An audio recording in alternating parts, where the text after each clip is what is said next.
At this point in my life, I can say I'm convinced of the possibility that there is something behind the folklore I study. I think it's a possibility that the paranormal is in fact a very real phenomenon. Though in the absence of evidence, I must remain skeptical. No matter how convincing the stories, patterns, and archetypes may be, no matter how credible the witnesses may appear, no matter how real my own personal experiences may seem, I cannot falter from the only logical stance there is to take on this matter, that it is an unprovable possibility, nothing more and nothing less. Alongside extensive reading, legend tripping, and visiting of supposedly active or noteworthy locations in West Virginia, my research into folklore and anomalies has led me to try out and work with methods of occultic communication, including modern paranormal investigating equipment. I find it interesting that these methods take the divine and place them on the same level as humanity, and not as something to blindly worship. The action of conversation essentially paints the participants as equals, a perspective not often taken in spiritual-based philosophies or interpretations of divinity. After my most recent trip to the TNT Area in June, I continued to work with the equipment of modern investigators to shape my opinion on each tool and gain experience or insight. So it is raining. A little bit ago the power went off. Power's back on now. Since there is lightning in the air, it's currently thundering and storming, we're going to do a communication session. I had this glass candle holder. I'm going to use this as a planchette. Okay. Is there anyone here?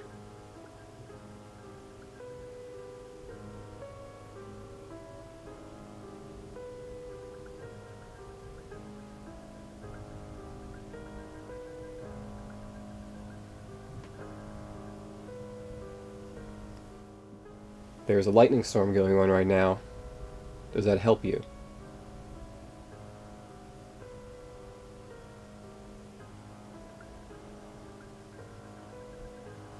Can you make this meter, this EMF meter, can you make it light up? Will you do that? Will you make this light up?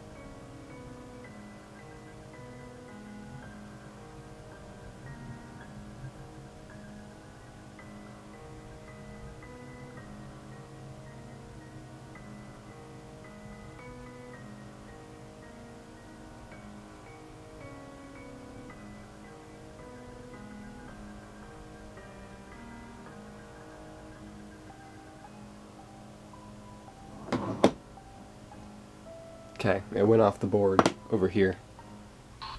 If you can, say something on this radio. Can you say the word Mothman?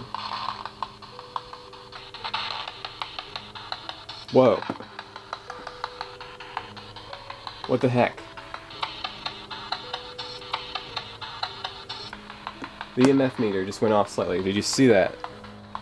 Did you just do that? Did you just make the EMF meter go off? Did you just make this device right here light up?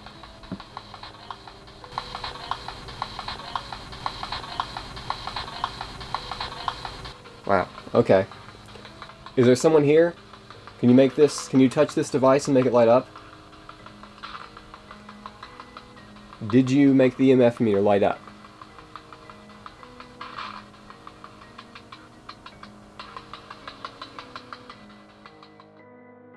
Right by the window here. Say something on the radio. Can you say something on the radio, please? Turning this off. Goodbye.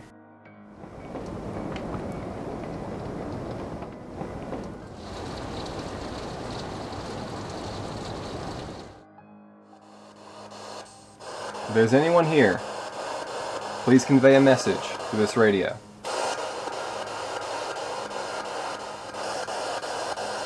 This radio is sweeping through radio stations. If you can, please convey a message using this radio. If there are any entities and any beings who wish to communicate through this radio, I am here now willing to listen. Please speak your message.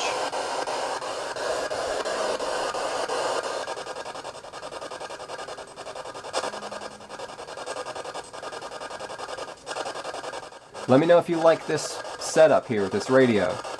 Give me a message, let me know. Do you have anything to say? I'm listening.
So here I am in the Low Hotel, the historic and supposedly haunted Low Hotel.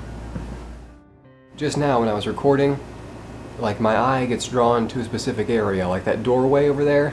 Like I said, there was movement, but there's not any movement. So when you know that you're in a hotel that is supposed to be haunted, you're always going to have a little bit of that. That's something that paranormal investigators have to deal with a lot, is they're told the hotel is haunted, they're told that the house or the area is haunted, and suddenly they say, well, I must feel something, and then they do. So maybe it's just that. Maybe it's because we're expecting to see these things.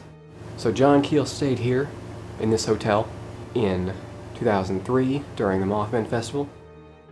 In the introduction to a collection of John Keel's writings entitled Outer Limits of the Twilight Zone, author and researcher Andrew Colvin writes the following. One of the odd things that happened that weekend in 2003 was the appearance of 3 shimmering beings inside the haunted Low Hotel in Point Pleasant, reportedly the site of bloody Native American battles. The beings seemed to be able to project voices into the heads of the guests on the 2nd floor, near the room where Keel was staying. One of the voices actually sounded like Keel, and claimed to be him. A lot of investigators stay here, and they have experiences. The Frick brothers, John and Tim Frick, said that there were doppelgangers of them in the lobby of the hotel. Author Rosemary Ellen Golly claimed to have had a conversation here in the Low Hotel while they were actually in the TNT area inside one of the bunkers. My friend Rosemary Ellen Golly met into me in the lobby of the Low Hotel around 11:40 Friday night while I was physically in Igloo number 2. Of course, I have no recollection of having been in the Low Hotel at that time or ever having had the conversation that Rosemary recalled. So this is considered a paranormal experience, a doppelganger encounter, if you will. First we have a paranormal entity pretending to be John Keel, and then we have paranormal entities pretending to be the Frick brothers. 2 YouTubers, paranormal investigators, who go by the names of Spectral Wolfpack and Epic Investigates. They stayed here in the Low Hotel, and one of them had an interesting experience with sleep paralysis here. Alright, so last night we had the most activity in one investigation yet so far at the historic Low Hotel. This place was out of this world lit with activity. So we packed up everything, and they have a strict no smoking policy at the Low Hotel. So we didn't want to leave the cigarette out. As I'm sleeping, all of a sudden, Alex and me are back awake doing a gateway session. I just like come into this thing where we're doing a gateway session, and at first it's just me and the gateway, and it says cigarette. The gateway says cigarette, and then it's like cigarette. And then Alex walks in, and I'm like, Alex, do you hear this? It's saying cigarette. It's saying cigarette over and over again. And Alex is like, what? And it goes, cigarette. It whispers it through the gateway, and I'm like, whoa. Insane, just over and over again. And then all of a sudden, I feel this ice cold, like ice, along my back. And that's when I realize I'm laying down in bed. I feel this ice along my spine, all along my back, and it is cold, and it's getting closer, colder, and it's coming right up on me. And guys, I start to freak out a little bit because I'm like, oh crap, there is something like pushing up against me. And so I start panicking. So I turn, and I'm sleeping on my side. I turn my head up, and I see a silhouette of a person standing over me, like looking down at me. Like standing over me while sleeping, looking down at me, like right over me. Just staring a hole through my soul. Like this thing, it was all black. I say a silhouette of a person because it was just all black. Like all black. I couldn't make out any details, any features at all. And so I start panicking, and I start like calling out for help. I start like yelling, trying to get to see if like Alex is in the room, if Alex can do anything, like freaking out. So I'm sitting there, I'm asleep, and all of a sudden I hear Eric, and he's like, he's like making loud sounds, and I'm like, I wake up and I'm like, are you okay, dude? And he was like, And eventually I'm able to come up out of it, and the first thing I say is the gateway on? Did we leave the gateway on? Because we were just doing that gateway session. And I was like, yeah, we put the gateway up. And then I get up immediately, and I unpack the cigarette and put it back on the desk. And everything seemed fine after that. Guys, I do believe that it was a spirit encounter, and this spirit was pissed that I put the cigarette up, and the spirit couldn't get to it, or the spirit couldn't have it, like, because it was super freaky. So those are some of the experiences that I've heard. And it's noteworthy that they all come from investigators. Like I said, a lot of them have to stay here when they come down to the Mothman Festival. And I'm no different, of course. Here I am.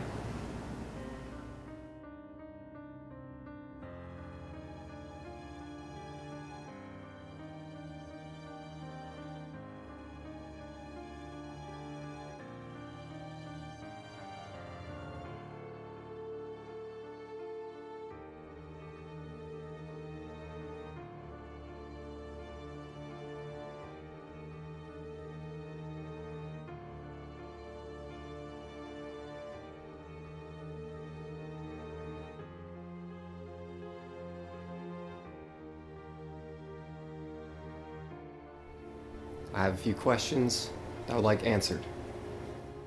Or you can say anything that you want to. I am recording audio with this device. If you have anything to say, this audio recorder will hopefully pick it up. Is this hotel haunted? I'm in room 208. Can you hear me? Is this a special location? Is Point Pleasant a special location? Is there something about this land? Is this land special? Why do people have paranormal experiences in this hotel? Why do people see things and hear things here?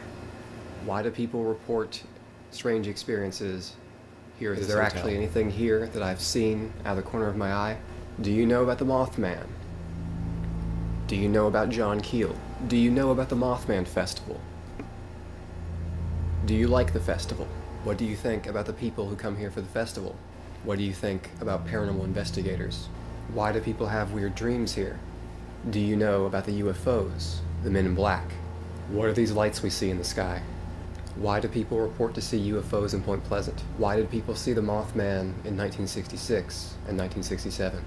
Why do people still report to see the Mothman in modern day? Could you tell me something about this area? The Kanawha and Ohio River meet here in Point Pleasant. What do you think about that? Is there something special about the two rivers intersecting? Is there something to water and the paranormal? Do you like tricking people, fooling people? Do you like scaring people? Do you like fear? Do you like getting people to believe things? Do you like belief? Is there a reason behind the paranormal? Is there a purpose underlying these manifestations? Why do paranormal experiences occur? Have we simply deluded ourselves Or are the things that people report to see actually accurate? Okay, we're gonna end off this little interview now. Anything else you want to say?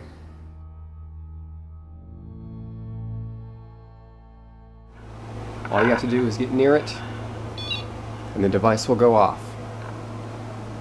If you could you please? Okay, I'm gonna go over here to this other room now.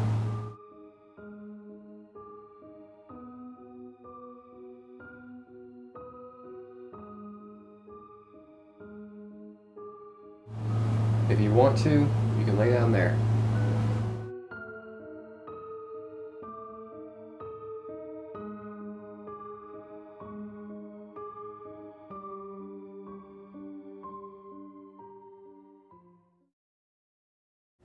There's been a lot of talk in the paranormal community about the difference between digital voice recorders and analog voice recorders. So here I have a good old-fashioned cassette tape, and this is a cassette recorder.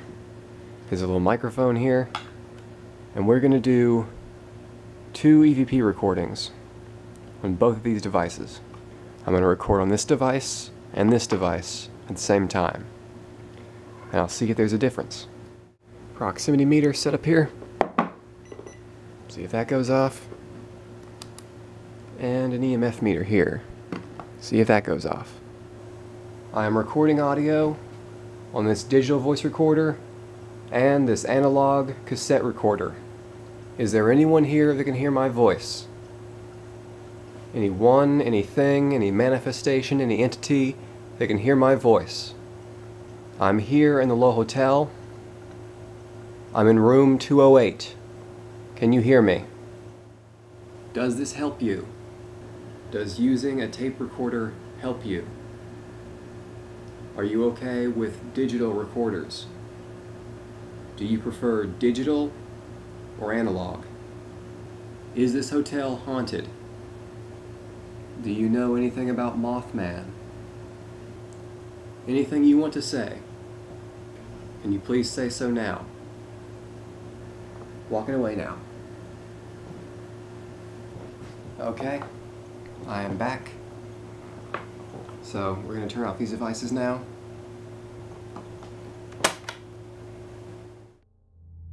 If anyone wants to manifest some EMF right here. Whoa. Is that from the tape recorder? Yeah, it must be from the tape recorder. I'll move it.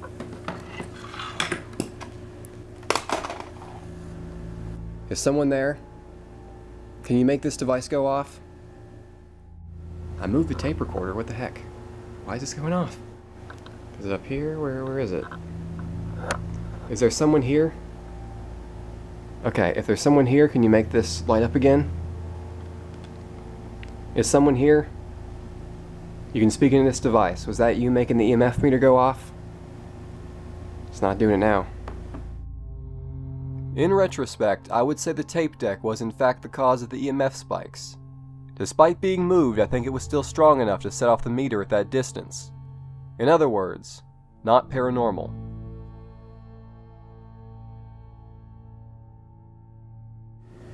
Is there anyone here? If so, can you make a knocking noise?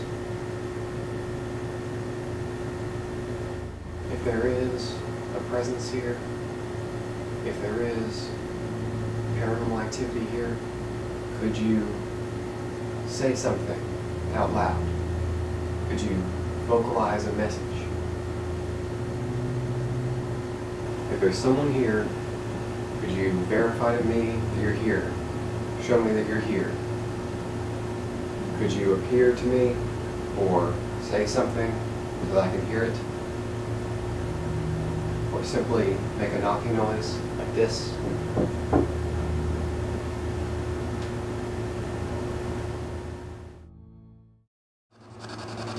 I've read a lot about radio interference going on here in Point Pleasant. John Keel wrote about that sort of thing in the Mothman Prophecies.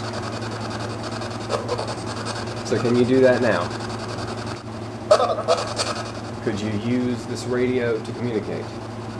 Okay, can you say radio?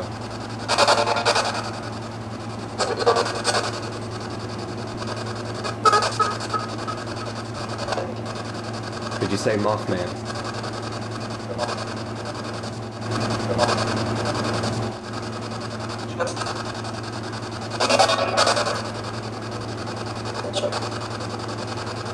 Is this hotel haunted?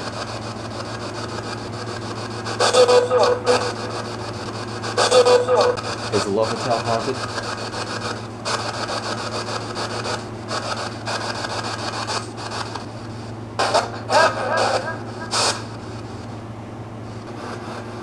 Why do people have experiences in this hotel? What do these experiences mean?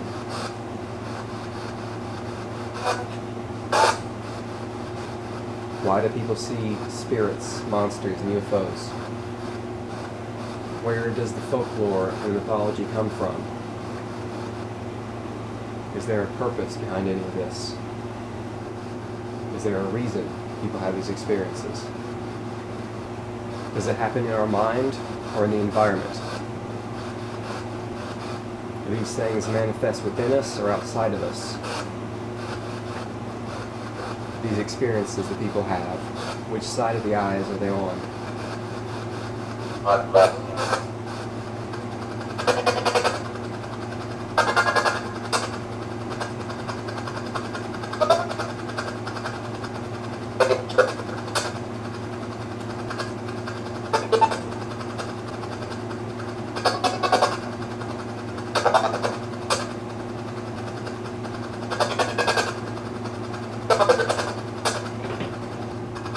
Okay, turning off the radio in 3, 2, 1.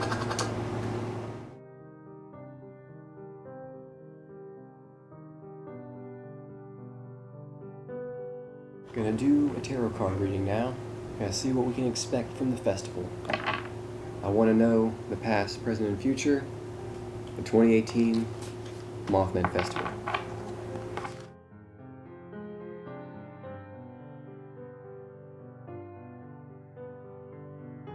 So this one's upside down, these two are upright, so it's pointing towards me.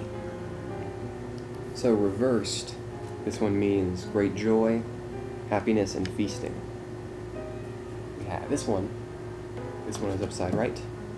Card of memories and of the past, for example, reflecting on childhood, happiness, enjoyment. Another reading reverses this, suggesting new relations, new environment, and new knowledge. So yeah, I mean, that's what the Mothman Festival is, a celebration of the past, as well as new knowledge. This one is the Four of Swords, and the meaning for that is vigilance, retreat, solitude, hermit's repose, exile, tomb, and coffin.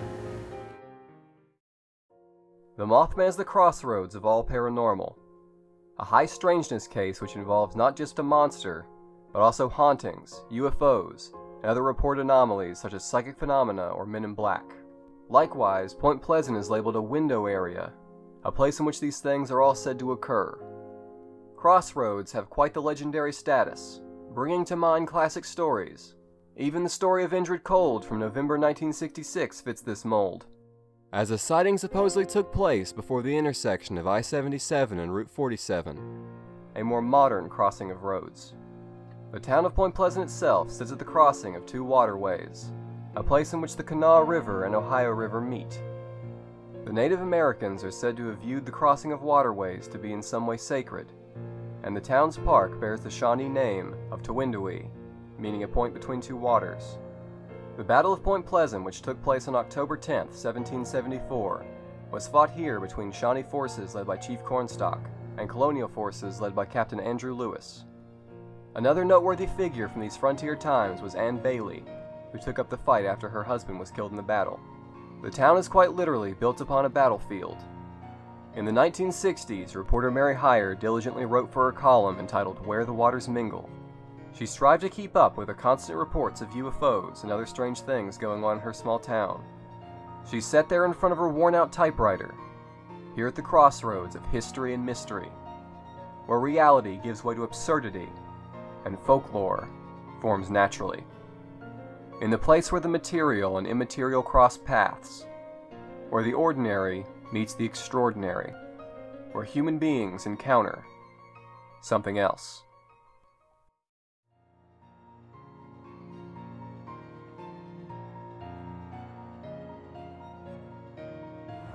I've taken this here before and it hasn't gone off, so I don't expect it to now. But if anyone is here, can you make this go off?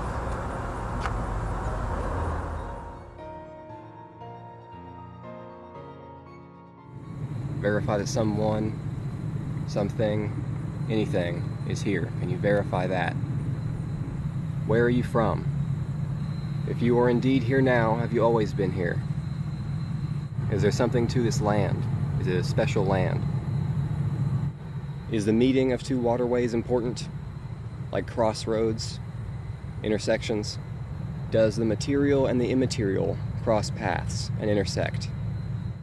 Do things manifest and materialize?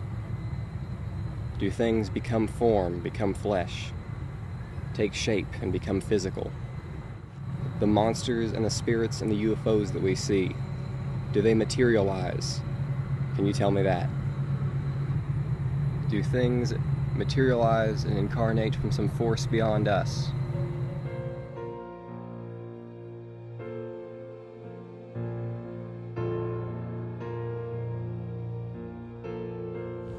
Can you say something on this radio?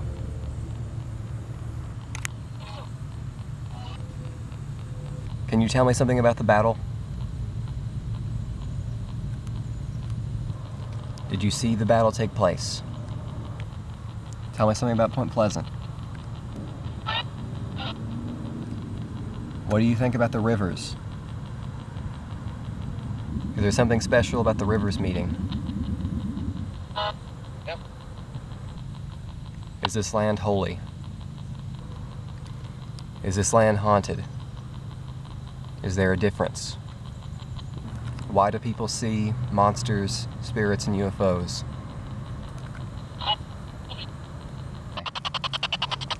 Can you say something?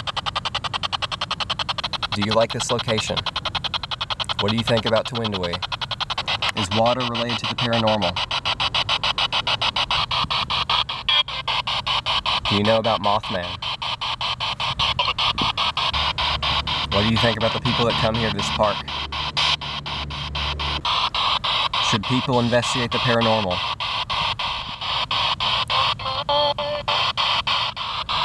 Okay. Anything else to say before I turn off this radio?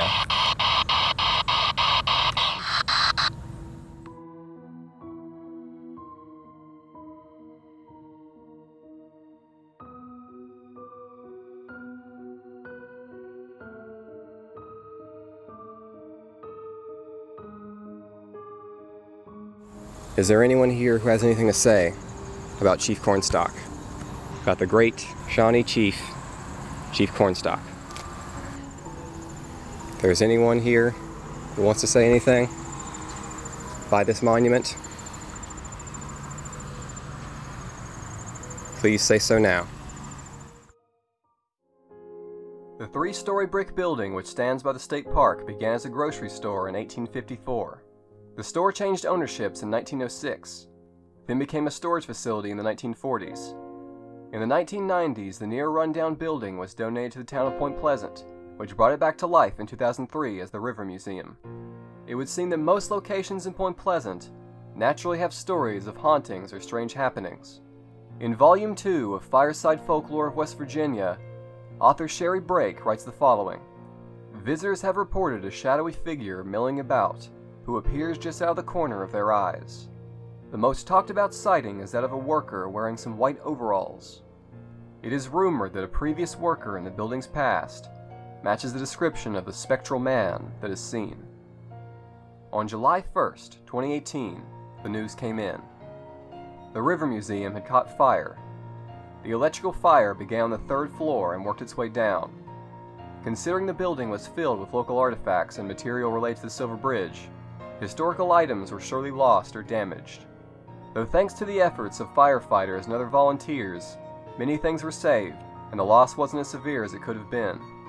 The rescued exhibits have now been moved to an office as a temporary home, and they hope to rebuild the museum.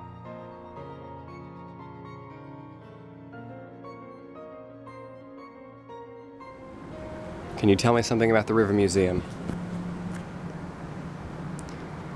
I've read that the River Museum was haunted. Is the River Museum haunted?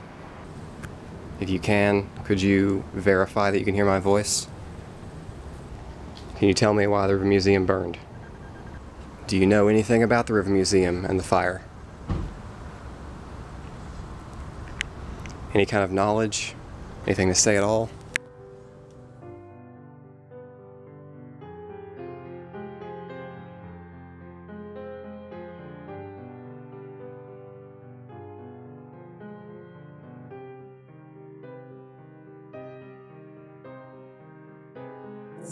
So Terror in the Skies is a movie about thunderbirds in Illinois, the beautiful state of Illinois. It'll be sort of a 3-chapter story that starts with the historic thunderbird sightings around the state of Illinois. By the way, I'm Seth. This is Jason Udis. He does sound on all my movies, and then he kind of keeps me in line. So anyway, Terror in the Skies, there is a Mothman connection here. The final chapter in the movie will focus on the Chicago Mothman sightings.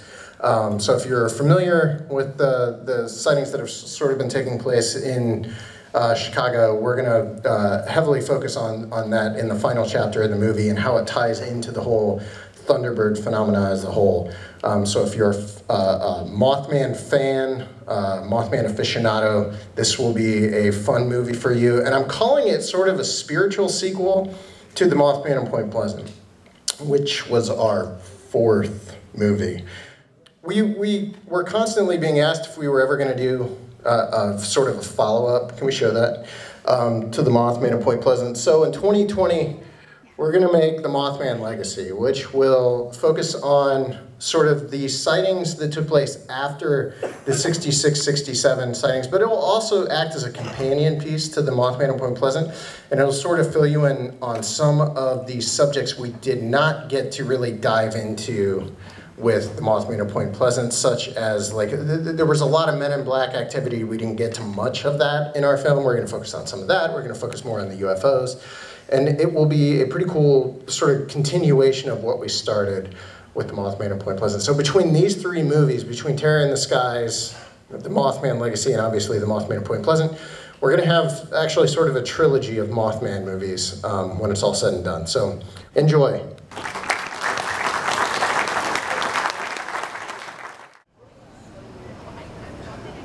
Okay. In the morning, it will be festival time.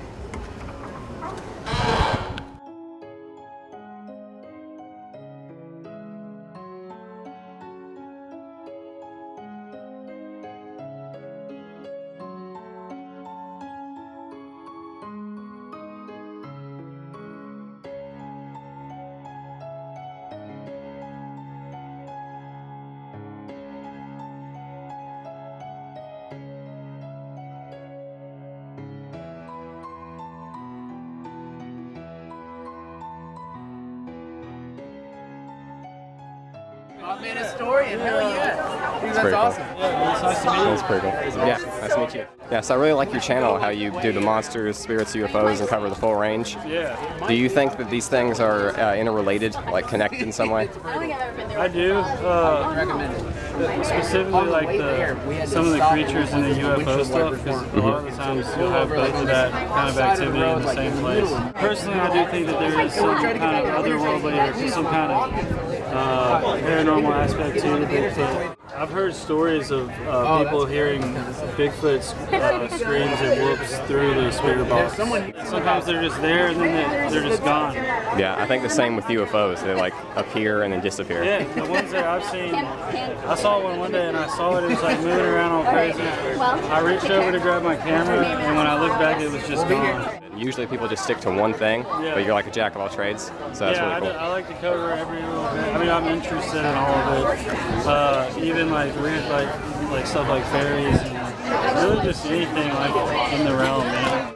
I saw that you guys were live streaming in the Low Hotel. Yeah. I'm also in the Low Hotel. Oh, you are? Yeah. What room were you in? 208. Oh, we're in 207. Oh, wow. We could do a gateway session at the Low or something. We could do, yeah, that'd be awesome. Someone actually saw a Mothman-like creature in Prattville, Alabama.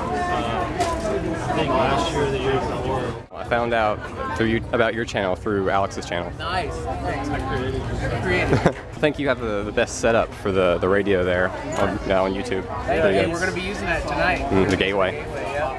What do you think the likelihood of these things, monsters, spirits, and UFOs, all being sort of the same kind of thing? I think it's extremely likely, specifically with Mothman. I'd say they're at least related. Yeah. If they're not the same thing, they're at least related. Yeah, I was thinking, you know how some people have like light anomalies in their house, like little lights, and then there's like will-o-wisps in the forest and stuff? Yeah. I was thinking that's kind of the same thing as a UFO, but like a UFO is just like larger. Unidentified These shirts are... And it's just the same thing, but it's just in the sky and larger. Yeah. And that's really good. No, that's really good. I like that. I like finding that. Bigfoot. I think there is a closer link than we think. Yeah, I think the monsters kind of like manifest and become physical, like they materialize and they take on physical form, and then they disappear and they Yeah. I think that's why the footprints disappear. Yeah. Because you'll track them for a minute and then they're gone, and it's because, like you said, they're dematerializing. Yeah. So I think that's right. So they are physical then when you see them, Temporarily, but then when you stop seeing them, they don't exist anymore. Like you're driving down a dirt road and you're thinking you're going to see something, and then your mind manifests this creature. You have an awful lot of faith in your ability there, buddy. That's one thing I wondered is, do you think maybe it's happening not in the world, but in your mind? It could be like some of them could be mental and some of them could be physical. So it's like, which side of the eyes is it on? Is it on this side of the eyes or this side of the eyes? Which side of the eyes is it on? Yeah. That's wild. A lot of investigators say that like psychics are more likely to have experiences too. So that would mean that, you know, maybe it's them doing that, or it's or specifically the paranormal is honing in on them or choosing them to show itself to. It's interesting. I do believe that the spirits on the other side, the spirits around us, they do seek out people who are willing to talk to them. And so if they know psychics are willing to talk to them, then they're going to go for the psychics. If I go in a place, I'm going to start filming. Yeah. Like you do 17-hour live streams. Pretty much your whole life is live stream.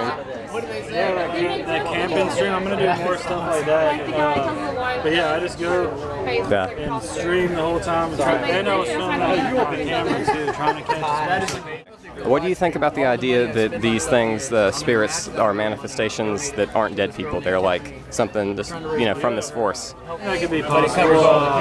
So, like each monster could be a manifestation trying to tell you something.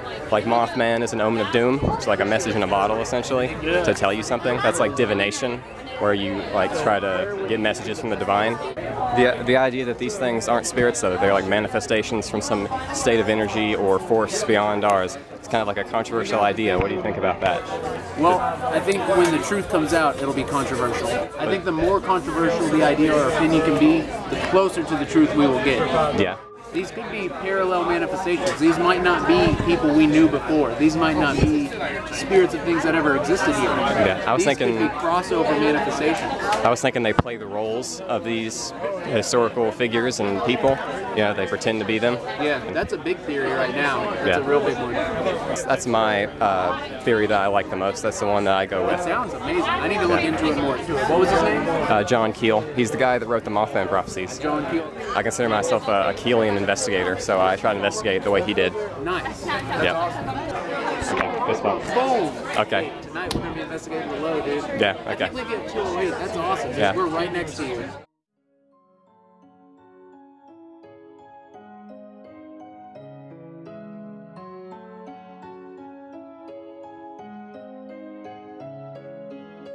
He asked if I would speak on John Keel, the author of the Mothman Prophecies this year. Rosemary Ellen Guiley in the foreword to the new John Keel book. John Keel was a man way ahead of his time.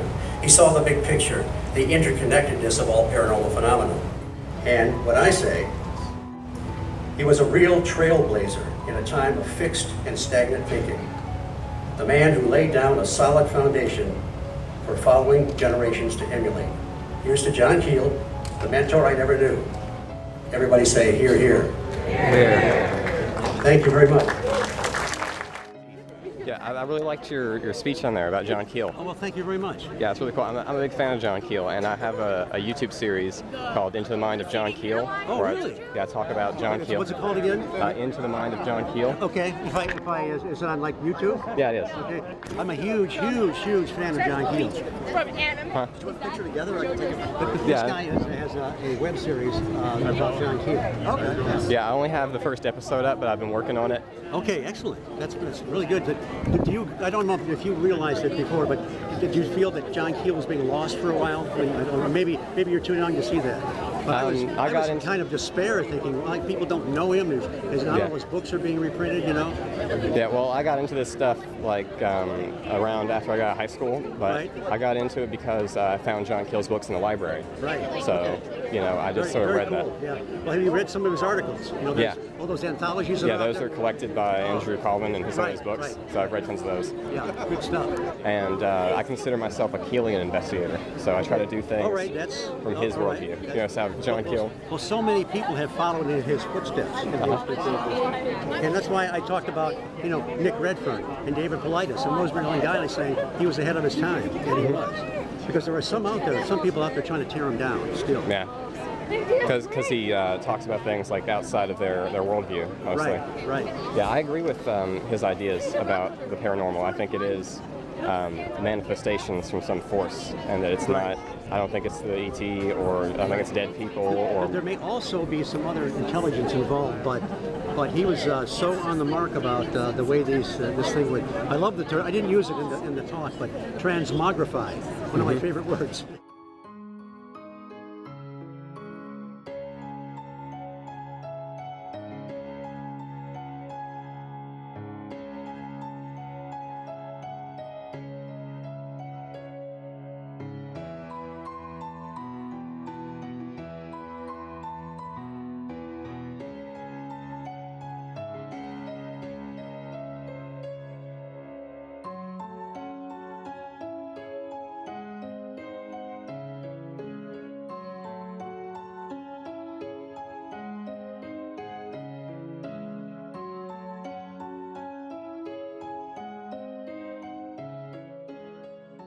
Do you think there is a best decade for monster sightings, like the 70s? Is that like the decade where there were the most monster sightings and the most investigating? Yeah, I think the 1970s is what I call the golden age of cryptids, because a lot of the cryptid cases and the legends that we even talk about today came out of that era. I mean, it's not a complete 1970 to 1979. If you kind of fudge it a little from like 1966 through late 70s, absolutely, that's where a lot of this came from. So yeah, it definitely was a time, for whatever reason, a lot of high strangeness, as they say. Yeah, so the 60s and the 70s, you think, is when most of this stuff was going on? Is it more popular now or back then? What do you think? I think it's more mainstream popular now, the subject, and that's, you know, obviously due to a lot of the television shows, you know, Finding Bigfoot and things like that feature these. Have increased the popularity. But in the 70s, you had a lot of books coming out. So you had a lot of books that talked about this. You had a lot of the documentaries like Mysterious Monsters and Chariots of the Gods. You know, kind of got UFO stuff going. So, and one, you know, it's hard to say if it was more popular in the 70s or now, but it's definitely kind of comes and goes in waves, and we're now on a high part of the wave. You think the quality of the work was better in the past or now? I almost think that the quality of the work was better in the past. I've noticed now, especially because it's so popular, you know, people have suddenly form a Facebook group, you know, Bigfoot hunters, paranormal hunters, or whatever. I don't see the level of detail paid to trying to be scientific about it or to document it correctly. It's just sort of here's a bunch of pictures, and it's just more quick information than it is ongoing research. I think back in, especially in old times, like the Yeti expeditions, you know, or the 50s. Like that was hard work. That's tough. That's real stuff. The stuff in the 70s, the guys that got the Sierra Sound, they were more in the field and doing stuff long term and kind of not influenced by television and other things. That makes sense. I think it could have been more reputable back then. Yeah, so when it's like a fringe thing, the people who are interested in it are like really obsessed with it, so they do like a lot more than people who are kind of casually doing it. Do you think television has hurt this kind of reports for monsters, spirits, UFOs? I don't know if television has hurt it. It's made people come forward more and be less afraid to say they've seen something weird, but then you also do have the numbers of people that are kind of more willing to come forward when they've had a vague sighting and say they've definitely seen something. Well, I've been a part of the Small Town Monsters documentary series. I've narrated 3 of their films now, and one of them was the Boggy Creek Monster dealt with the subject of some of my books. And then I'm doing a new, something along those lines with Ken Gerhardt called American Monster Tour. Yeah, that's what I was talking about. More of, I mean, it's independent like the Small Town Monsters, but it's more of a TV episode style. So it's a mix between documentary and us literally interviewing people on camera.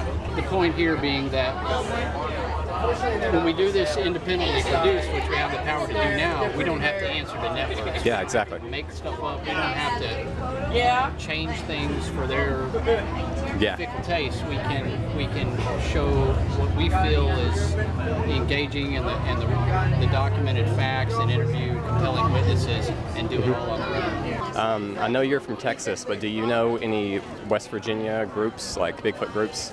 Dave Spinks. Yeah, I know him. Recently published a book. Yeah, I mean, he's a good researcher. He was in the Flatwoods as well? Yeah, and he was very good in Flatwoods. So you've got guys like that I consider good representatives of the Bigfoot cases in West Virginia. It doesn't hurt to get to know some people. I mean, that's, you know, it's taken me over the years to get to know different people from different groups or different states, and once you build up a good network of people, it helps to kind of, you know, bounce ideas across each other or to fill different reports. I've heard someone say that bears can like press down their foot and like drag it backwards, creating like a sort of like scuff-like thing that people could mistake as a Bigfoot track. Is that an actual thing that bears do? Well, that could certainly be possible. I mean, I think the dragging, there's also a bear double step, which I've in fact seen people show me a track that was what I considered a bear double step, and it definitely looked Bigfoot-like in its form. So yeah, you got to be really careful about jumping to conclusions on tracks. They've got to undergo a certain level of scrutiny before, in my opinion, you start broadcasting it everywhere and all over the universe on the internet saying that we found this track. It's like, let's evaluate these things first and then publish the information. That's what people don't do. It's just a picture of some track with no scale or nothing, no story as to how they found it. Yeah, so you gotta try to authenticate it. Write that up and say, okay, we found this track here. Here was the circumstances. Here was the measurements. Here's how we cast it. We showed it to an anthropologist. We showed it to a primate expert, and here's what they said. That is real documentation and thorough evaluation of the evidence, not just. I know people are excited, but like taking a bunch of pictures and sticking it on the internet, it's just a bunch of white noise. When you go out looking, do you just kind of like go in the area and look around, or what do you do when you go out looking for these things? If I go to an area to do an investigation, I look for evidence, footprints, put up cameras, camp in the area, talk to the locals. Are you a kill or no kill investigator? I personally wouldn't go out and kill Bigfoot purposefully myself. I don't necessarily endorse pro-killing, so to speak, but I don't, I'm not going to contest the fact that at this point, the world at large, mainstream science, is not going to accept this as real unless there is an actual specimen. I'm sorry. Even a great quality video or photo, people are still going to be suspect, so. Unfortunately, it's going to take a body, but I'm not an advocate of like, if I see one, I'm just going to, be the person. I don't want to be the guy who shot Bigfoot. Do you think the Bigfoot could be killed? Well, you would think that if it presumably is some sort of flesh and blood biological creature, but you do have a number of reports where people have claimed to have shot them, shot direct hits, and not been able to kill it. What do you think the likelihood of these things being paranormal entities are, like manifesting, sort of becoming physical, taking on physical form and then disappearing? What do you think the likelihood of that is? You know, it's hard to say. I mean, I understand that the longer we go where we can't prove this, there's more wild theories, and even some of John Keel's theories, you know, propose that there was windows or things where these creatures seemed real at one point and they would pass through dimensions of whatever. I don't know. I mean, a lot of the most credible Bigfoot witnesses that I've interviewed, what they're describing to me seems very much like a biological creature. Mothman's much harder to explain because it's so much more of a stretch biologically. So that one I can't really say what it is. Those people saw something.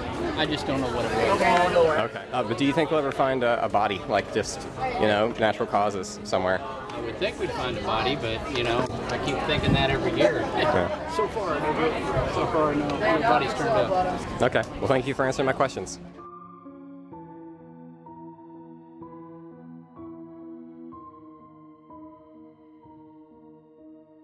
You seem to be like, you know, specialized in people who wear dark clothing because you have, you know, Slenderman and then all the Men in Black stuff. So. Yeah, there's a lot of different, like the Shadow people and the Hat Man, Slender Man.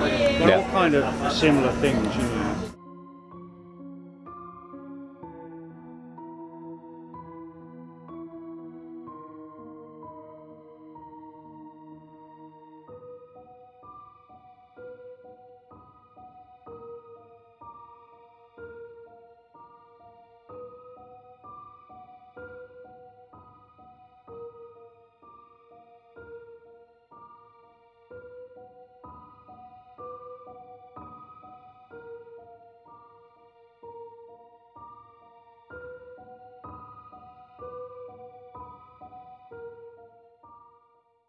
Go walking around, seeing if we feel anything, seeing if there's any energy in the air.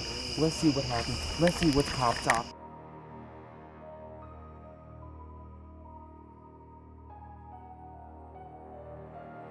Y'all feel anything weird out here tonight? No one died out here or nothing, so it's like, whatever. It's There's like some serious ghost hunters up there. It's like literal, like. That's my friend. Yeah. What was happening that way? Anything happening that way? It's a bunker. That rig though, he's got it going on. I like it. I like it. Dude, look at that. Oh, it's like a cannon. And sometimes it matches with that urban legend. Right, so... That's people putting their energy out there. So I believe in that. I've caught supporting evidence of that, so... Okay. Alright guys, first steps in the bunker. Right here is where I recorded this. I'm getting chilled out, just thinking about walking in. Check out that echo.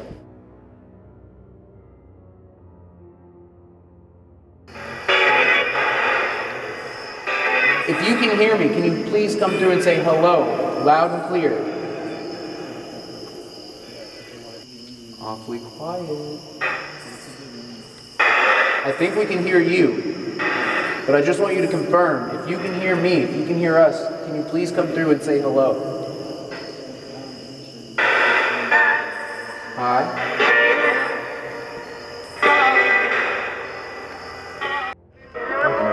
Be careful.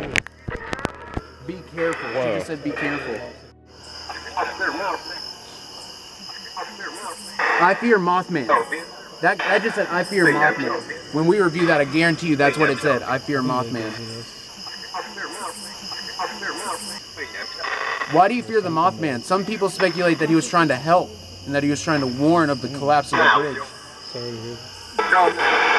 Why do you fear the Mothman? Yes. Has there been any UFO activity out here? Any UFOs?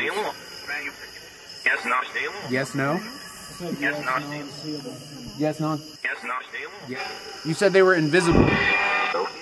Do they come from an alternate dimension, you fool? You're foolish? Yeah, you're foolish. Is the interdimensional connection real here? Did something cross over from somewhere, some other dimension and come here? Do you know? Wow, it got real quiet. No? Evil. What? I need it. Is Satan. Satan with you? Yeah, stay away. Holy crap! Is Satan with you? Stay away. It's pretty simple. Satan's not with us. I don't believe. He's on your shoulder, bro. I got Oni. Oni's a Japanese demon, but he's not Satan. Tell us about Indrid Cold. How about it said I see him? You see? Okay, so I see him, and I certainly have. Either way, it's a confirmation. Who's gonna win the prize?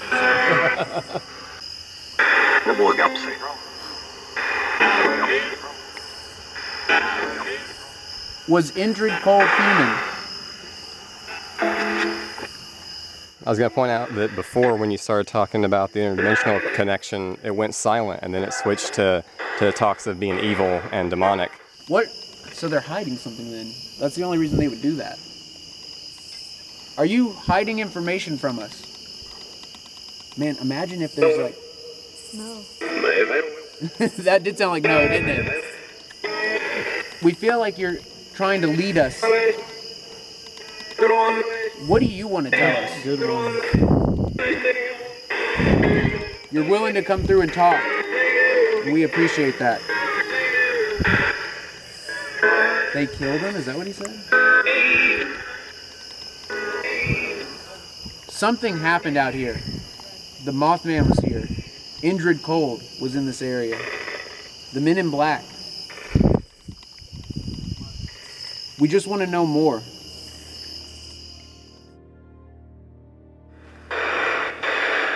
We have a device here my friend Alex is holding that'll allow you to speak to us in real time. So if you get close to it and focus what you want to say, we can hear you. That's right. Who's that?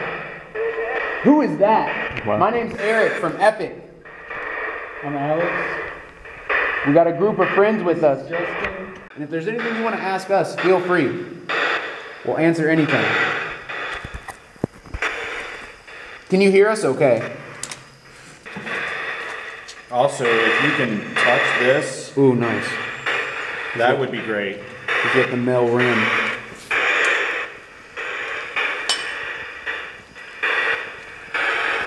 Maybe hold it up. Higher, bro, higher. Can you hear us? Be still. You still? Use my wizard stone skull. No, fuck that. Use his hat to communicate. Yes, tell us. It's moving. Do you have a board with you? Yeah. It's in my bag over there. That'd be kind of fun. Have you ever used a Ouija board before? If so, can you say Ouija? Or if you want to use a Ouija board to talk to us, can you say Ouija? Where are you from? Good question. Are you from here? Where are you from? Do you know who we are?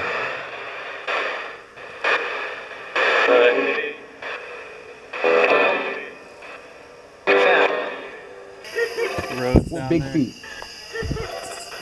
This is big feet. It could have been pig feet, too. Pig feet? They're in the other bunker. Yeah, they're going nuts. Okay. That's like... I like to go Yeah. in the bunkers and hum really quietly. You want to try it? Have you done it? We could all hum.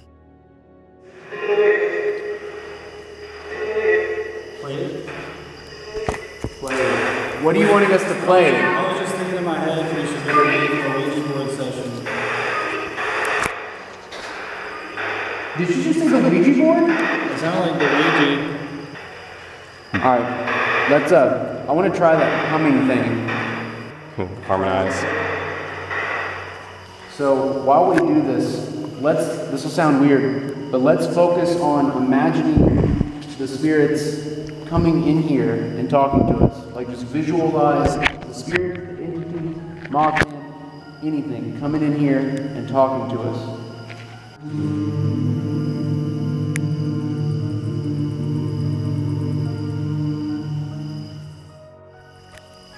Do we have your attention?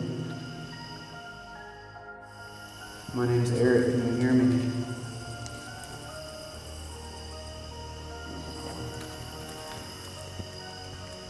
I'm holding a device in my hand. Can you come up to me and say hello? I want everyone to try and visualize me coming up and saying hello.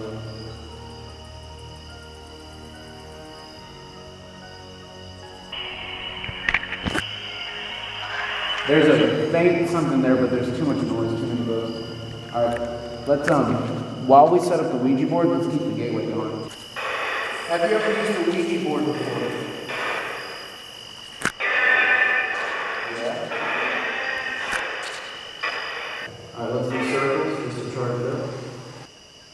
Is there anyone here who would like to communicate with us on this board?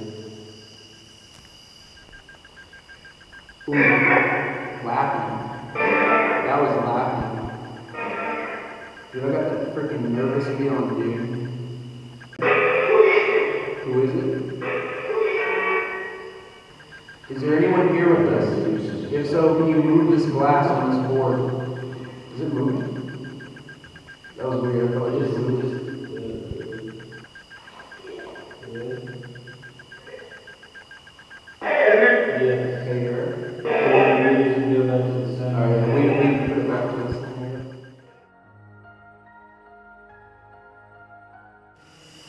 Spirits, come and play. Spirits, come today. Spirits, no need for knocking. Spirits, just come right on in.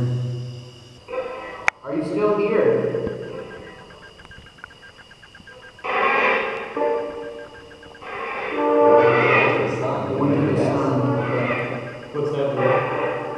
What's that? We can assume yes for now. Can you see the letters on the board? Can you see the board?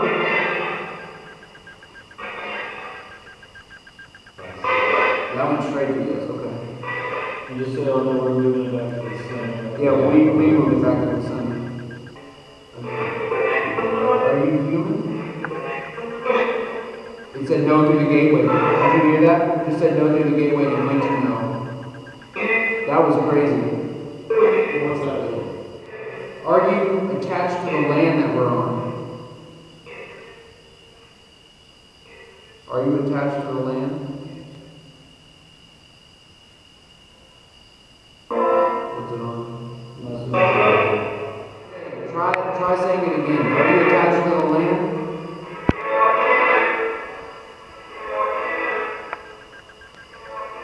We have a demon? We are something light. We heard the light? No. Pop out.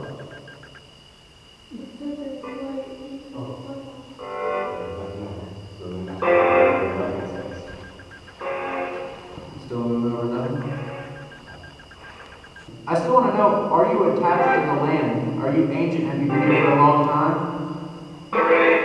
Oh, it's moving fast. Yes. Were you here when the Native Americans were here? Were you here when the Shaman tribe was here?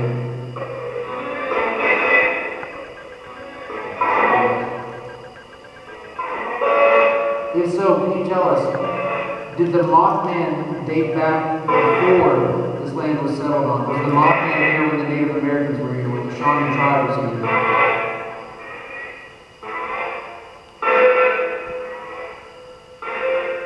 Yes. Are you connected to Cornstalk? Are you connected to one of us? Are you attached to one of us? Alright, that's conflicting answers. Alright, let's go back to the center. You said you're part of the land, ancient, that you were here before the land was settled here with the Native Americans, but yet you say you're attached to one of us. Is that correct? Are both those statements correct? Can you spell out your name or what you go by or your nickname? No. Direct response. What do you call yourself?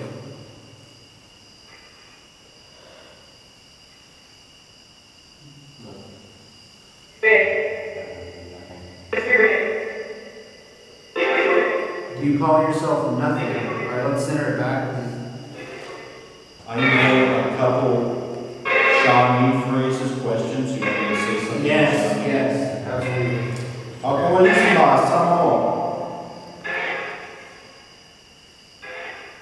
Ako Alicia Samo. Was it Haka Alicia? Ako Alicia Samo. Can you hear his voice? Altito.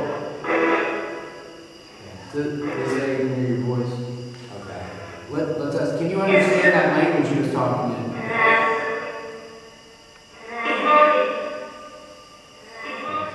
I'd love for you to answer a question in that language.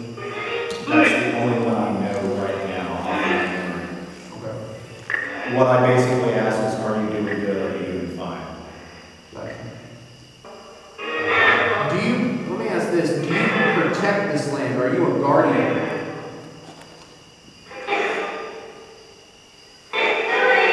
No. Okay. All of it, it's attached to it. It's attached to you. Let's ask that then. What's the first letter of the person's name that you're attached to? What's the first letter of the person's name you're attached to? No. I don't what? He said I don't something. Are you attached to all three of us?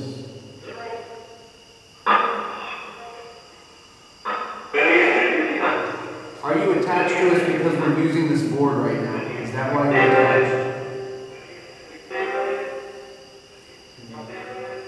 Gateway. What do you guys have in common? Is there a location where three of you guys have in common?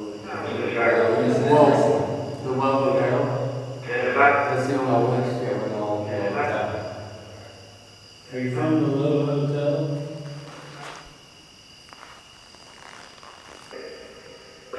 Is it on here? What's that? We've never had to do that before. Between the letters? Between the letters and numbers. Yeah. Are you avoiding the question? Alright, let's do this, because maybe there's something specific they're wanting to talk about. Is there something specific you want to say to us? Some direct message you're trying to get through? Or is there something specific you want us to ask?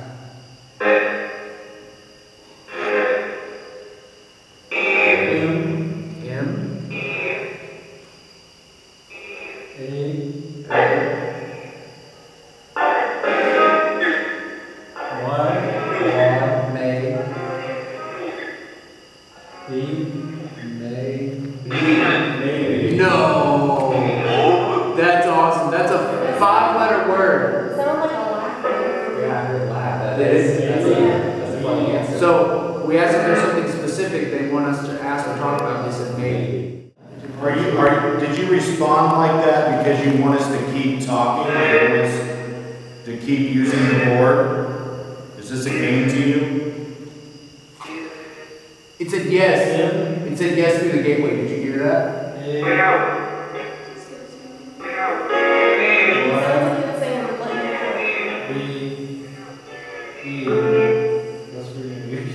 Did you all send it, right? Yeah. It felt weird. That didn't feel like us centering. Yeah, it kind of moved down. I'm just going with whatever. So, I just want to confirm real quick. You can clearly see the letters on the board, right? Alright. So, it's not stuck on maybe. The Ouija board research I've done is that response right there means that it doesn't have a name and it goes in between the... Oh, I didn't know that. Alright, let's ask this. Would you like us to give you a name? We can give you a name.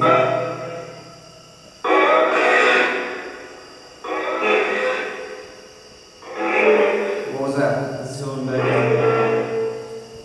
There's freaking nothings, man.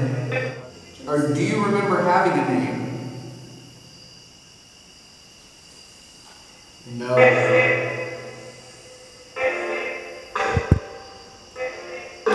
Are you a being are you a nature being like a fairy, a troll, something out of folklore that we refer to as a nature being? M.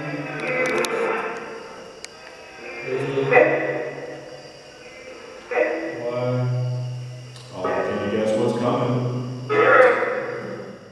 So maybe it's a being out of folklore, being like a fairy, a nature spirit. And maybe there's something that wasn't talked about. Right. If you don't have a name, we're thinking about calling you Maybe. Or Maids.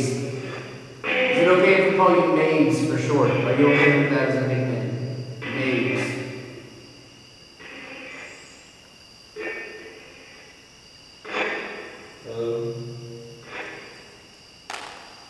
Hey. Did you all center? Yeah. Alright, babes. Maids. I like that. What do you think about humanity? H. A. H. A. Oh my god. Is it really going back to AJ? Do you like humanity and humans? Do you like human beings?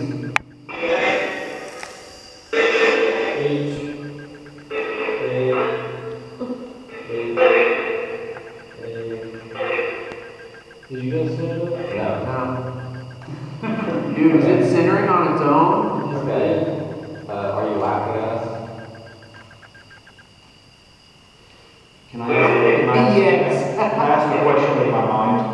I see you can hear it. Go for it.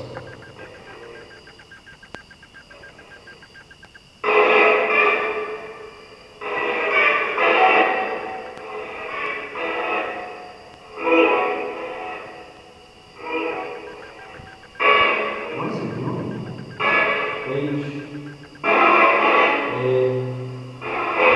What did it do before AJ?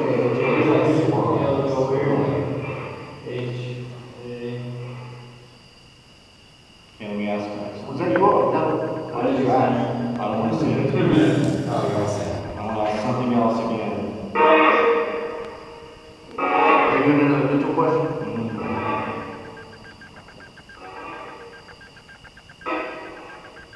We want you. Who said we want you to the gateway? M. A. Y. Z. E. Alright, well, What did you ask? they were touched at. It'll move back where you were. Move back where you were. Yeah, our interviews on point, whatever this is. Let me ask this, because sitting in this position is growing uncomfortable. Is there still a message that you want to read, or that you're trying to get to us? Is there still something you're trying to reach us with?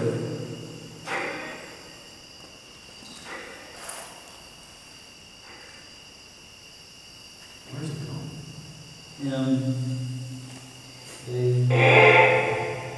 You know what this thing reminds me of? My fucking 17-year-old son. Does it? He responds just like him. He either laughs or says, "Hey, having fun, just not answering your fucking questions." I think that's why he did. Oh yeah, that's right, dude. Okay. Alright. Are you playing games? I would say it said yes to that earlier. We asked if it was just a game to it. It said yes. Do you like paranormal investigators? Yes. That's pretty cool. Do you want people to keep reaching out to you like we're reaching out to you tonight? Yes. Okay. Will our questions be answered?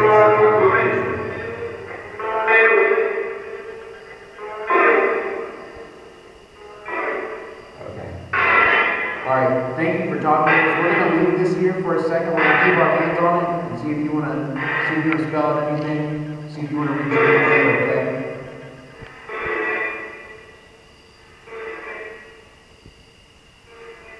H. A. Oh my God. H. Alright, thank you for talking with us. We're going to go to goodbye. We're closing this session. Thank you. We got to laugh at the gateway earlier.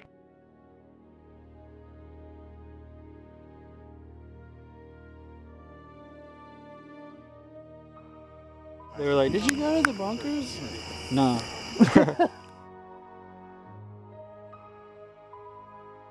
Yeah, just the fence, and you can see the foundation of the North Power Plant. Exit. Let's just listen again once this starts off. God, wish we had a camera. Are you filming? I'm Okay. recording a little bit about my battery's gonna die. Got you. Is there Okay. something out here?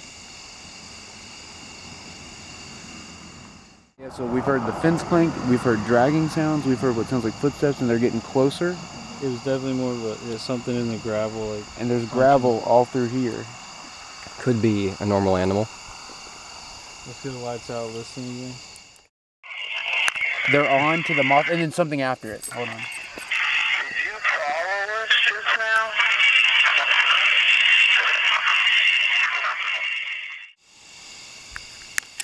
Is there any way you can summon a light in the sky for us to see? Hello, we heard you. I can see. Do you know any of our names?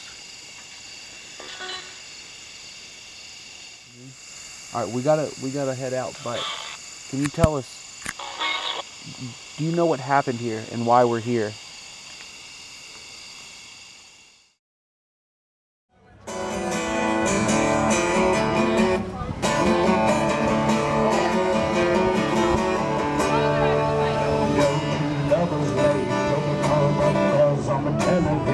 Look for the flying man as he sends premonition.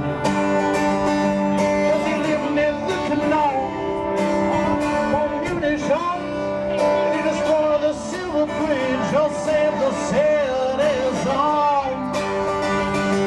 In Point Pleasant we live beneath the shadow of days numbered 1 and all. There's no rest here between the mountains in the middle we know is supernatural.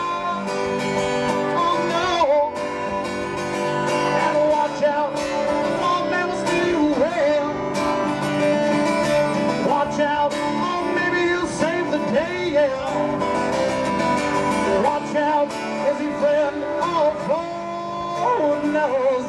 Oh, watch out, we just don't know.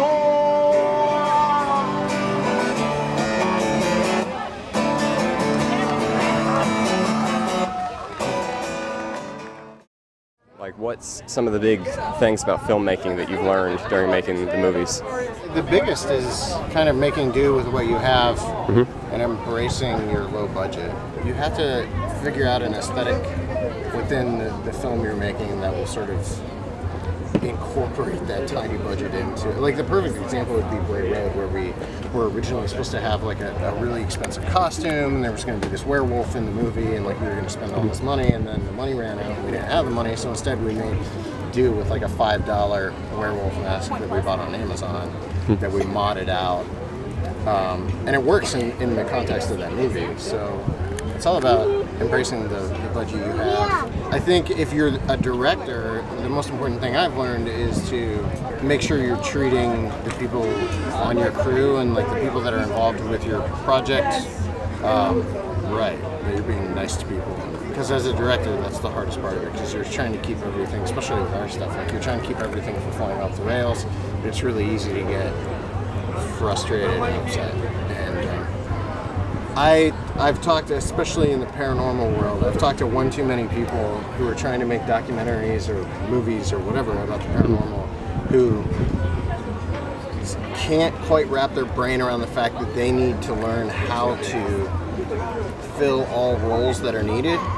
Like, I talked to too many people that are like, well, I don't know how to edit, so I hired an editor and stuff like that. And I think you need to be able to fill as many roles as are needed. You know, with us, like I lucked out. I have a lot of friends who can do this stuff, but a lot of the time you're going to need to learn how to do things you never knew how to do, and you just got to bite the bullet and spend the time needed. Don't worry about name recognition and stuff like that, because if you're just starting out, no one's going to know who you are. In the larger scheme of things, no one knows who we are. It's like the most important thing is just to make the movie and make it as good as you can. Don't expect to make a living at it overnight is another thing. Yeah. I've talked to people who seemingly thought that they would just overnight start filmmaking as a career, and that is not the case. It really takes a lot of time, and you got to do a lot of work. But if that's like something you're interested in, and you have a passion about doing that, you'll figure out a way to make it happen. It's going to involve a lot of work. But I know you, and you strike me as like someone who works hard at what you do, and so for you, I wouldn't see that as being a problem. There's never been a better time to make movies either. Watching the movie, it's kind of like about how a sighting turns into like a myth over time. There are parts of it I didn't fully understand if it was part of it early on or if that developed later. One part is the arms. Mrs. May implied there were arms or said there were arms, but then the May brothers says there were no arms. Mrs. May also says that the kids were violently sick that night and had to be taken to the doctor.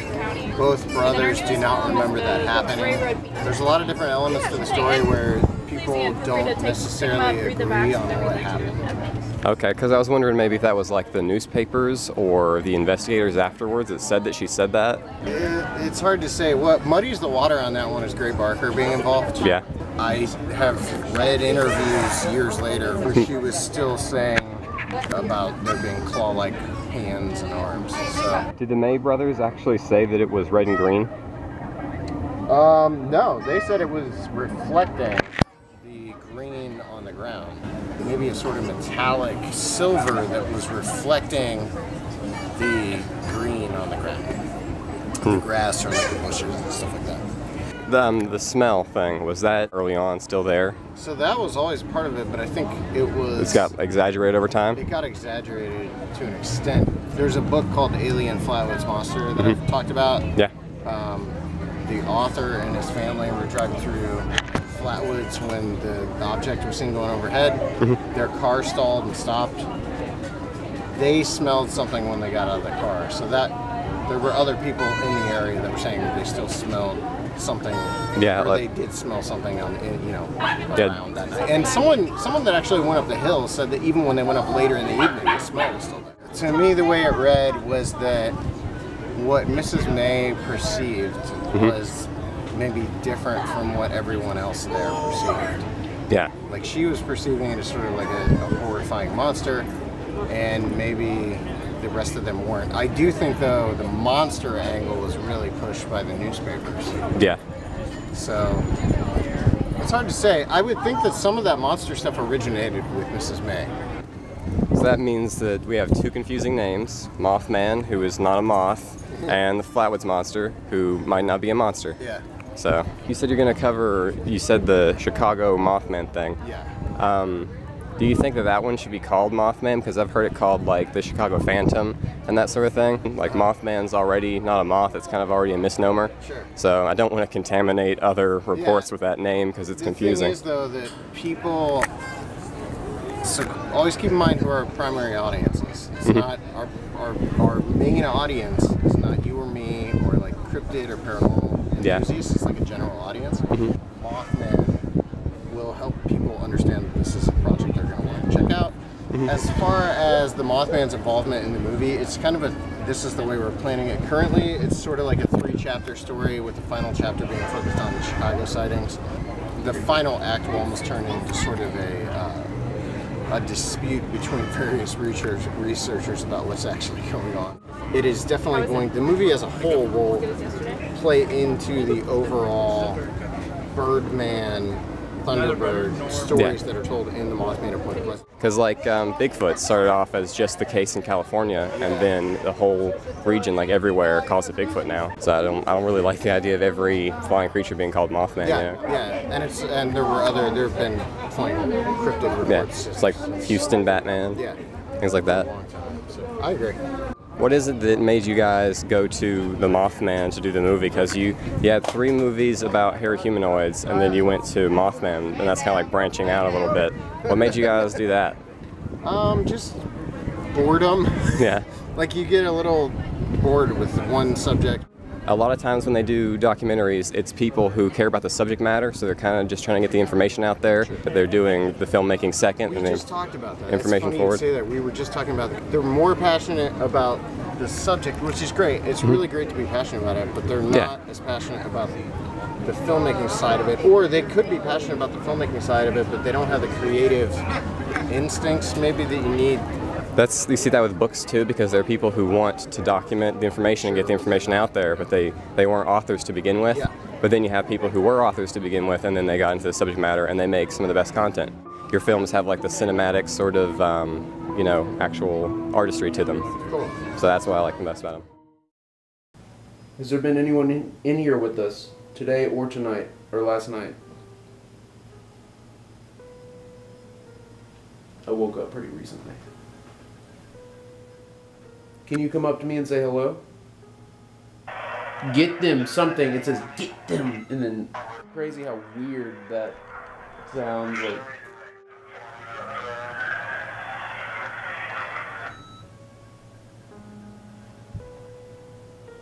It sounded like it was in Alex and my room. It could have been someone in the hall, but. Hello? When it was just me in there at one point, I'd used the bathroom and then I went to bed, or laid in the bed, and one of the doors shut. And at first I was like, you know, like, oh my god, oh my god, oh my, and then I was like, well no, it could have been one of them, like shutting the door. But the more I think about it, like, what door would you all have shut that I would have heard in my room, like loud and clear? Wait, what's this? Is this the bathroom? No. No, it's a closet. It's a closet? Well, actually, Okay. I don't even think we've opened that door. Straight linens and... Oh no! No!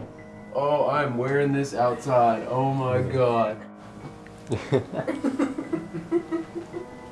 Oh yeah. Yeah, it looks good. No idea where that comes from. Can you see my baby face?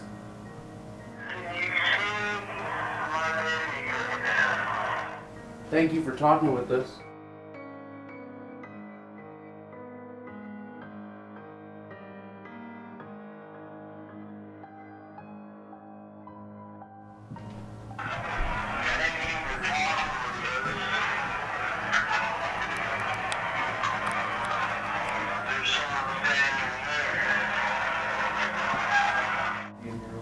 Oh wow, yeah, I just noticed.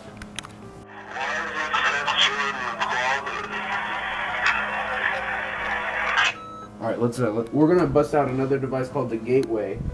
Oh, is that going off? Yeah, it was going off. Whoa! In there. Is it going off because the box is there? Yeah, let's double check. Look, no, it's still going on. Is there anything near that? Is that base you put it on magnetic? No. It might. Is it one of those auto ones that goes up and down on its own? No. I'll try to move it. It's just a. Let's hold it back up. It's going off again. There's something right here. No, it's not going off. Where was it? It was like. There it is again.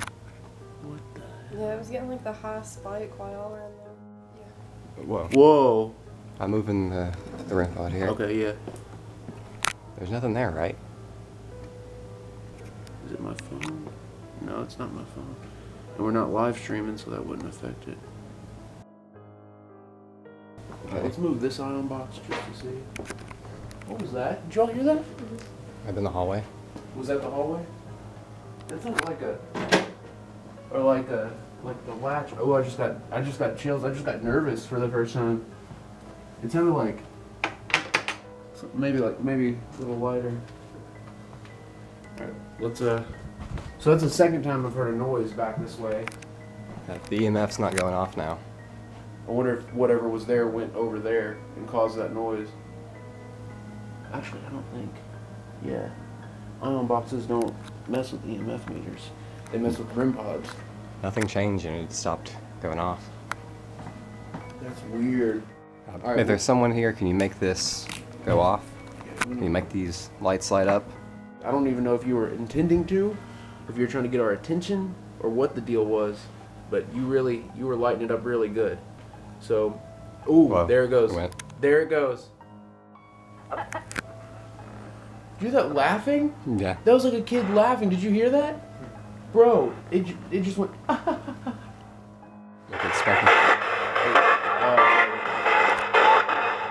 Were you with us last night? It's okay if you weren't. You can just say no if you weren't.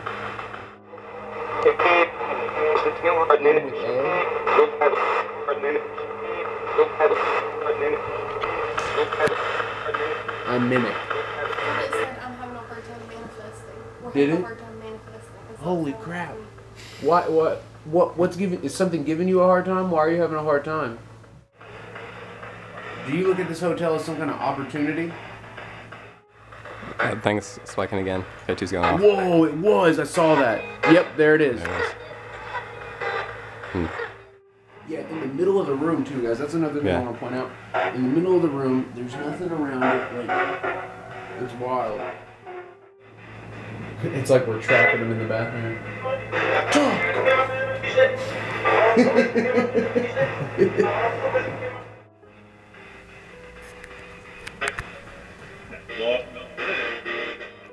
Two, three. Okay, right now we got both recorders on the bed.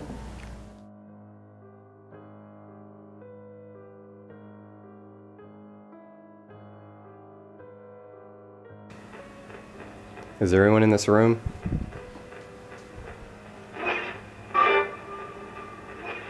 Me. We can hear you. This is what we're looking for. So you can hear him then, right? She answered you directly. Keep going, keep going. Do you like this location? The Low Hotel? That was awesome. It was a direct response. K2 went off. The K2 went off? It is. Ooh, it just blipped. Yep. Is someone there?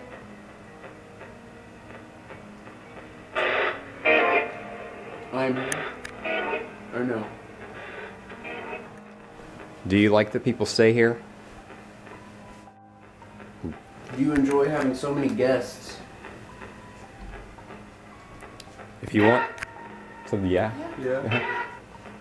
Where are you in the room right now? Are you by the door, by the bed, by the chair? If you're here, how long have you been here? I've always, whenever I've asked about time and spans of time, I always get really wild answers. Like they're not able to, I don't think they're able to gauge it. Do you know about the Mothman Festival? Yes. Okay. Right there. Like after you completed the question is when that yes came through. That was immediate. Keep going, you got a connection with her. Okay. Do you know about Mothman? What was that? It was weird. It sounded like somebody tapped it. What the hell was Somebody that? tapped the microphone. Yeah, that's exactly what it sounded like. That noise, I'm not sure if it came out of the gateway speaker or if it was something that just like... It did. Did? Were you getting our attention? Dude, that was wild. Yeah, I heard something. Yeah. And this is Mothman Historian. Yep. That is what we call him. What was the story with this guy here? The cherub, I moved into a 116-year-old house like a couple months ago, and they left a bunch of stuff behind, and I found a box that had a bunch of those in it. Do you remember me from last time? My name is Alex. Can you make this go off if you know? Whoa. Little angel statue. Does that help?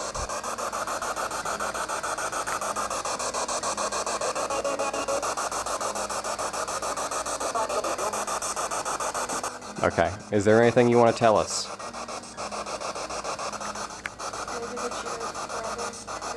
Oh. Move this away?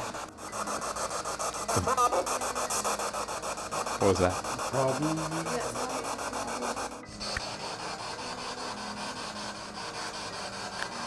Okay, if you can hear us, can you come through and say hello?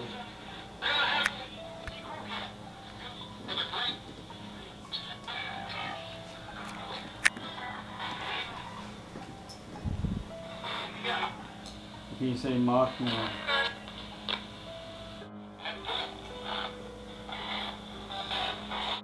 This really is crazy because if you're holding it, or if you put it up to your forehead, it starts, like a lot more starts coming through. Yeah.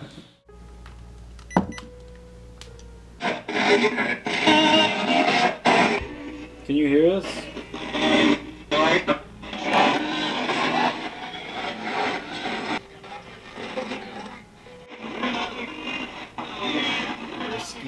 Risky.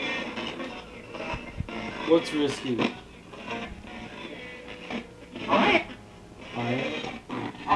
What's risky? I am.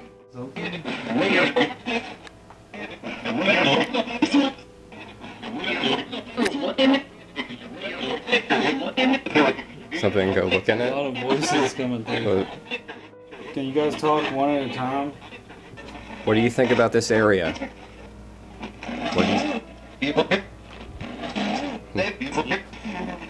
That's what I thought. People here? Yeah, we had a festival going on. Oh, you like the people here? If that's you, Spike, can you make it go all the way to the red light at the end? If you can see the lights. If that's you, make it blink twice. Only twice. Only twice. Or can you set off the meter below?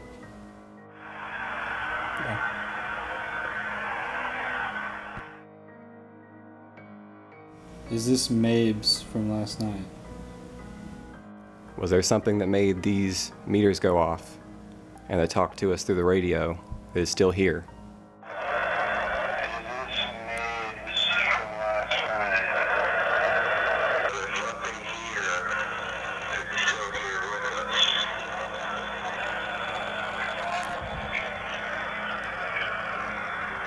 What was that?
In case I haven't made myself clear, I think that if the paranormal exists, it is a state of energy as John Keel described, which manifests forth beings and entities that play many roles in deceptive facades, mimicking humans to act as dead loved ones, historical figures, doppelgangers, or anomalous characters like Indrid Cold in the Men in Black, as well as acting as any other folkloric or mythological archetype over time, materializing forth armies of mismatched creatures, often called chimeras, that for all intensive purposes do not exist.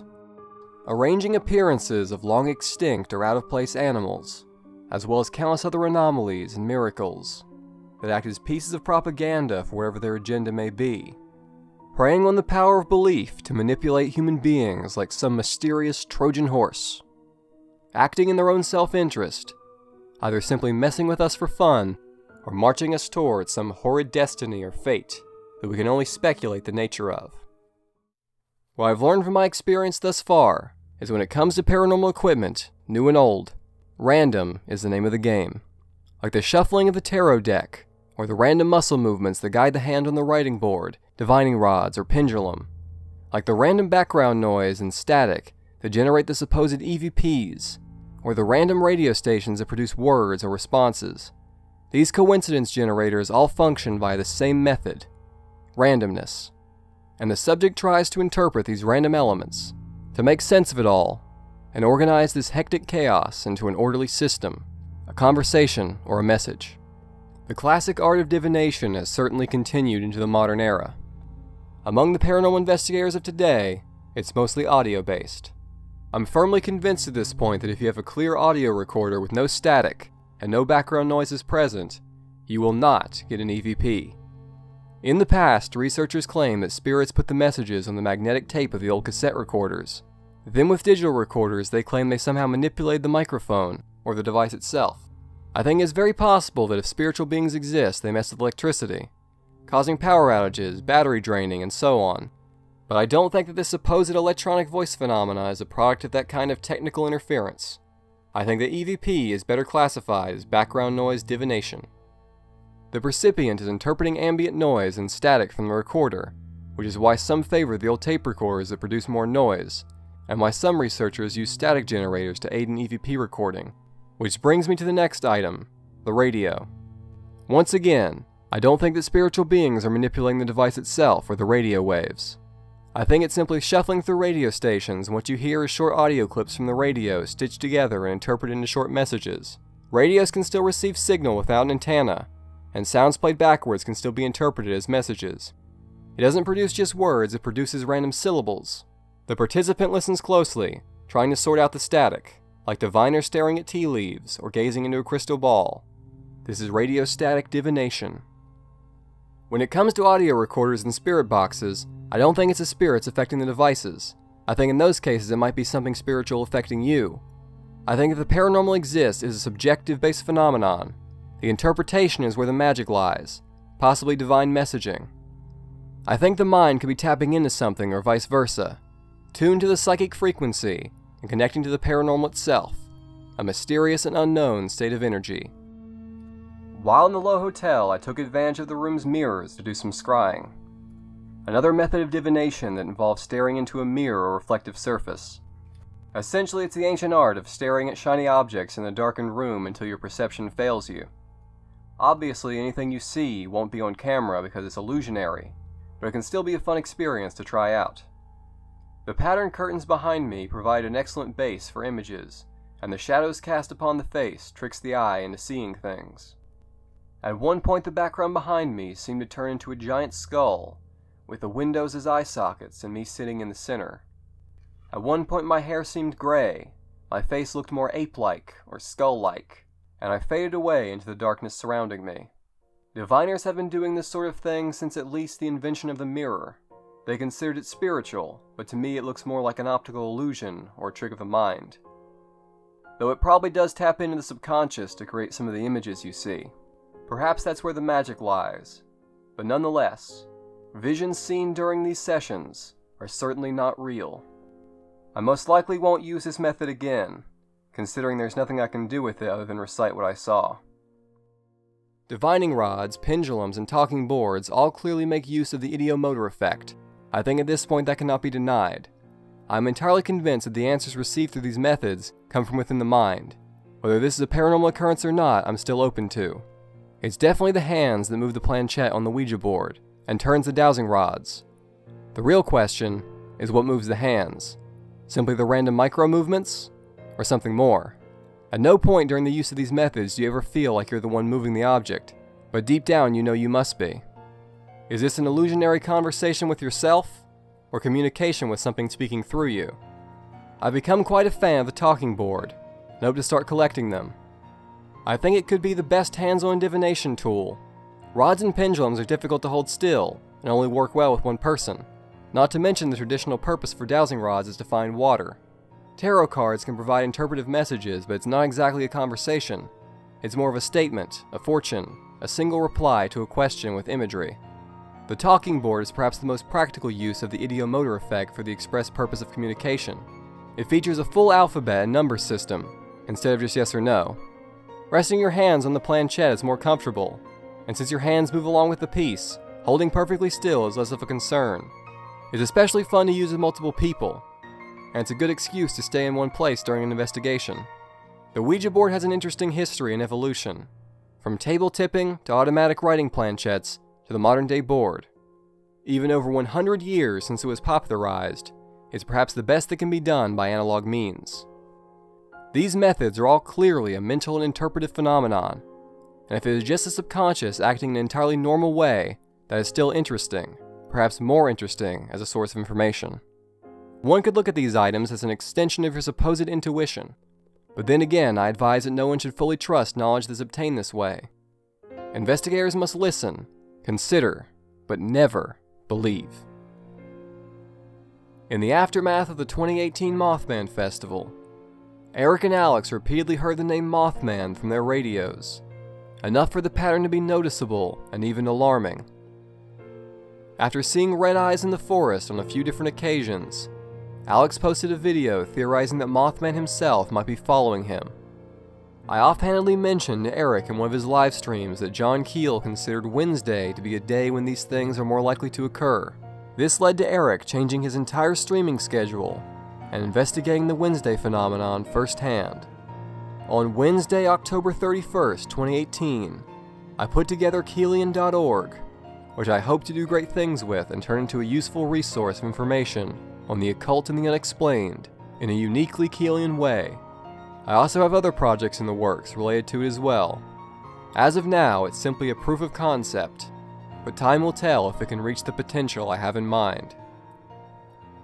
Spirituality is an unavoidable flaw in the human experience that we are all doomed to participate in. A byproduct of the failures of our flawed perception that is perhaps exploited by some unseen deceptive force that takes advantage of our ignorance and our beliefs. I go back and forth on the likelihood of the paranormal existing beyond just a social thing, but all that is required is to entertain the notion and consider the possibility. While science seeks to remove the subjective human element from its experiments, philosophy and spirituality is a world of human error that we all live in. No matter how skeptical and logical we try to be, the monsters of misconception are inescapable. A human being is a living absurdity. I have come to embrace as a species there is something very wrong with us, or possibly something that we allow to willfully afflict us. John Keel said it best: "We are not coping with ghosts or extraterrestrial visitation. Rather, we are facing what we have always faced, denizens of some unseen world which surrounds us." Once you begin to understand how the many parts dovetail together, you will discover that the invisible world has exercised a peculiar influence over the affairs of man. This will lead you into the study of human history, and eventually, into philosophy. No one can claim to know all the answers, but we are finally learning to ask the right questions. There are things on this planet, and around it, that are far beyond anything you can imagine.